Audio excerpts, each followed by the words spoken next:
Hey friends, my name is Jake. Welcome to Canadian Cutting Edge, and we've got another knife from Knives of France. It's a fairly young store in the United States of America, and guess what kind of knives they sell? Knives from France. Yes. Today we've got a l'alpin, which is the alpine knife from guess what region of France? The Alpine region of France, of course. 12C27 stainless steel. Brand name is Le Sabot. We've got chestnut handle scales. And Knives of France has got this model, the Alpin, in 4 different versions.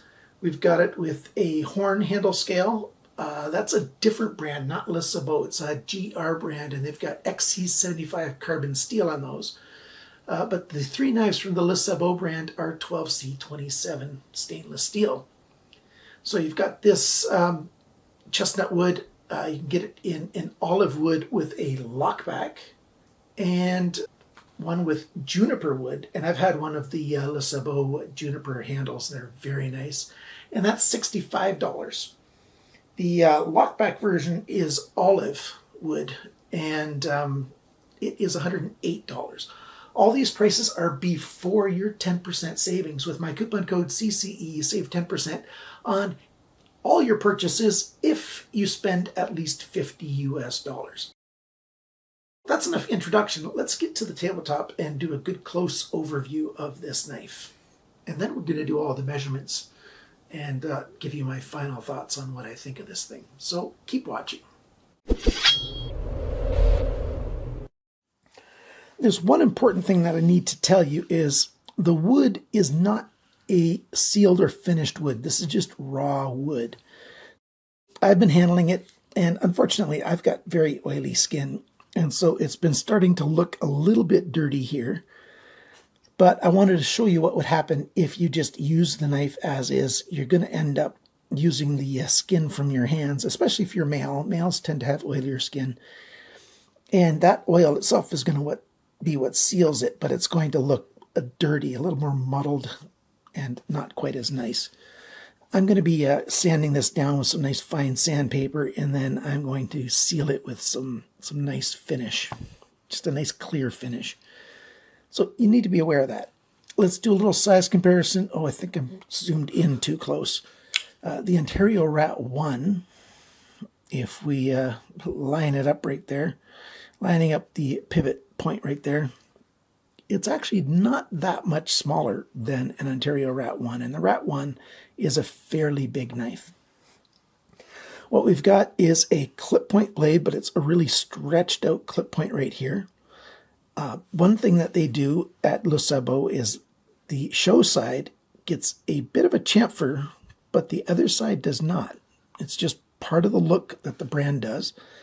We've got a nail nick to open it up, and they've deeply etched in, the knife name, l'alpin, and Le Sabot is the company, and Sabot means shoe or boot or whatever, and so that's a classic looking kind of, I don't know, a wooden boot, whatever.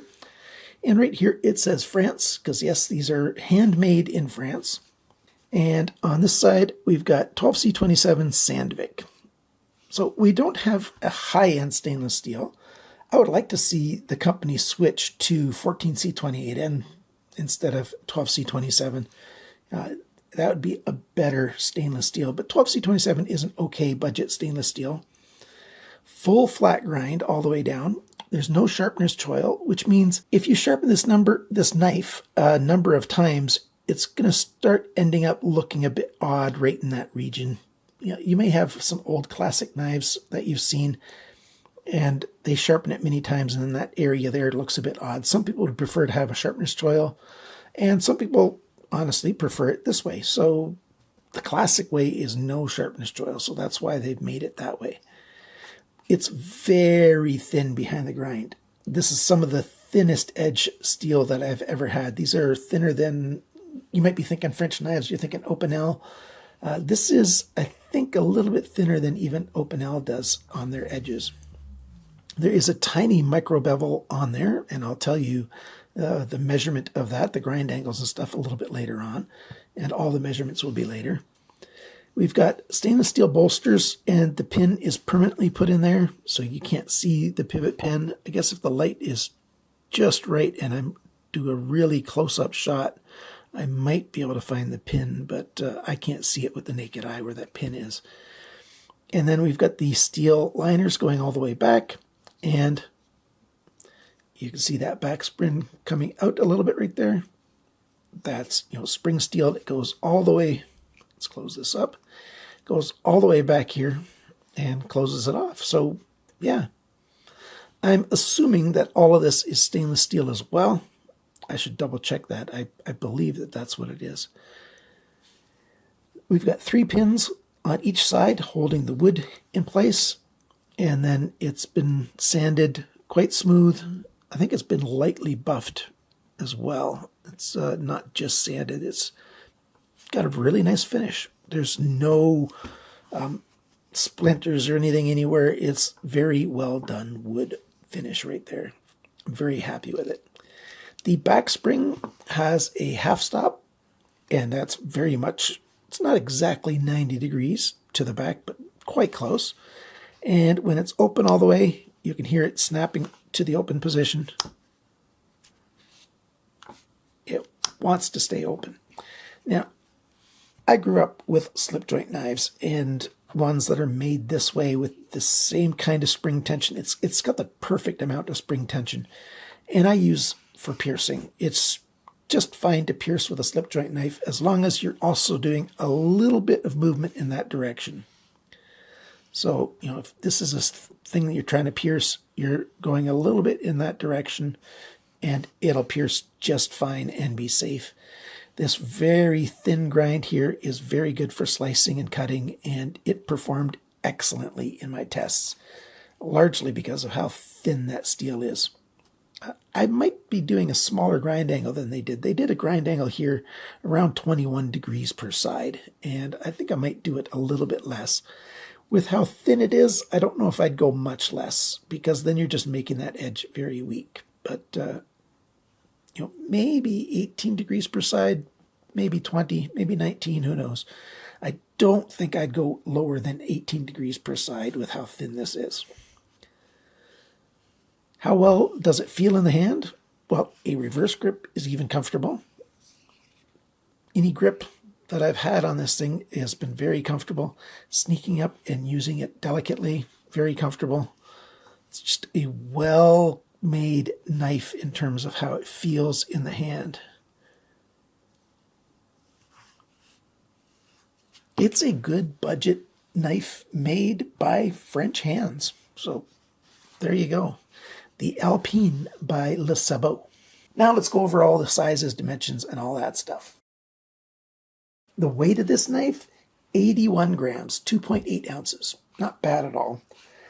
The factory edge sharpness, well, it wasn't super pristine. It's about 220 bes, which is not quite as sharp as average, and I think that has to do with the 21 degrees per side angle. One of these sides is around 21.2 degrees, the other one is 21.0 degrees, and it's very consistent along the length. So the grind angle is okay. I just wish it was a little bit less, and I'm going to be doing that myself.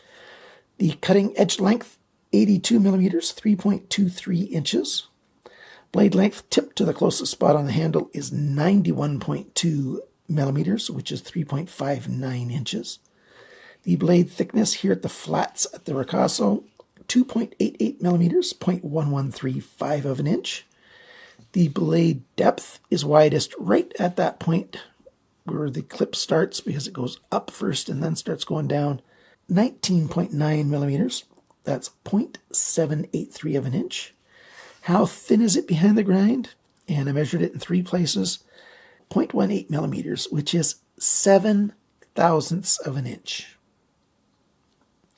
I have not had a knife thinner behind the grind than this one, 7 thousandths of an inch. I already told you the grind angles. Let's go to the handle. The handle length, including the bolster, is 102.3 millimeters, 4.027 inches. The grip area, it's about 10 centimeters or 4 inches, very close to those numbers. The thickness of the handle, at the widest point. It's right about here in the middle, 15.59 millimeters, 0.614 of an inch. The handle depth, is widest right up here, and that is 21.9 millimeters, 0.863 of an inch. When the knife is closed, the widest point is right there, and that is 27.4 millimeters, 1.078 of an inch. And with the blade deployed, the total length of this knife is 195 millimeters, 7.68 inches. So what do I think of this knife? I think the price is right on point for what you get.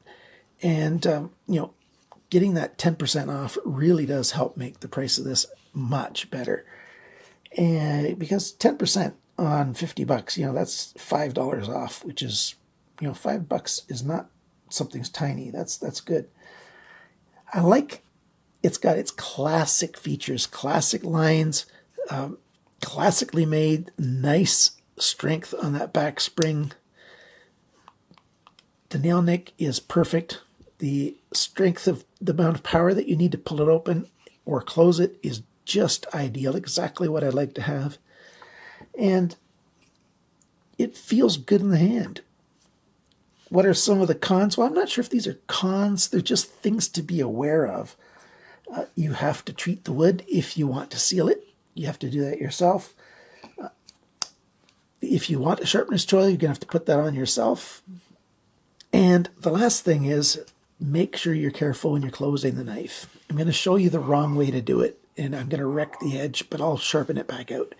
If you just go like that and let that spring tension slam it closed, you're going to flatten the edge. Now let me see.